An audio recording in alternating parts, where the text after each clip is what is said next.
എല്ലാവരും ഇപ്പോൾ എവിടെ പോയി? ആർക്കും നമ്പറൊന്നും വേണ്ടേ? എന്തേ താപ്പത്? വണ്ടിക്ക് എത്ര ഇപ്പൊ അതിന്റെ നമ്പറിന് എത്ര ആവുന്ന അറിയില്ല.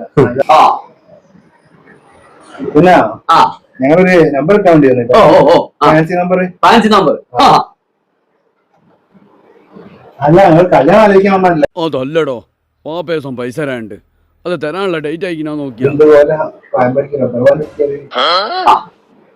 അപ്പോ നിങ്ങൾ നമ്പർ ഒന്ന് എഴുതി തന്നാല് നമുക്ക് എഴുതിയൊക്കെ ഒരു നല്ലൊരു ഫാൻസി നമ്പർ 1234. 1234 ഒക്കെ നല്ല പൈസ ഇല്ലടോ. മോഹൻലാൽമാർ എടുക്കുന്ന സാധനല്ലേ, സാധാരണക്കാരെടുക്കൽ കുറഞ്ഞ വല്ലാത്ത സാധനങ്ങൾ. അത് കുറഞ്ഞു പൈസ വളരെ കുറവാ. അങ്ങനെ അങ്ങോട്ട് വരി.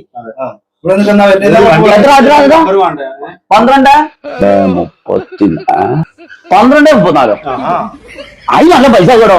ഇതെത്ത് പറയുന്നേ, അതിന് നല്ല പൈസ ആവൂലേ? അതിന് പൈസ ആവൂലേ? അപ്പൊ നിങ്ങൾ അതിനെക്കാൾ ഇങ്ങോട്ട് ചെറിയ ചെറിയ നമ്പറുകൾ കാണാം. വലിയ അതിന് പൈസ കൊടുക്കും. അങ്ങനെ വരി. നിങ്ങൾ സാധാരണ പോലുള്ളവർ വരി. എത്ര എത്ര എത്ര എത്ര 123. 123. എടാ ഇതൊക്കെ ആദ്യം പറഞ്ഞാണടാ, ഇതിനൊക്കെ നല്ല പൈസ ആവുന്നേ. ഒരു കാര്യം ചെയ്യും, 1224 അടിച്ചോളി. ആ വലിയ സംഖ്യ എല്ലാം പറയാണല്ലോ, കിട്ടിയില്ല. 1224 എങ്ങനെയാണ്? 1234. ഇത് നിങ്ങളെ ഇട്ടിട്ടാണല്ലോടാ വരുന്നത്.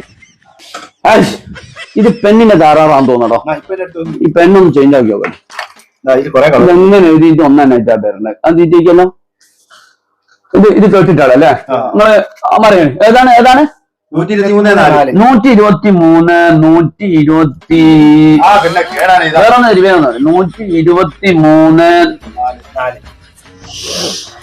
ഇത് കേട്ടല്ലേടോ.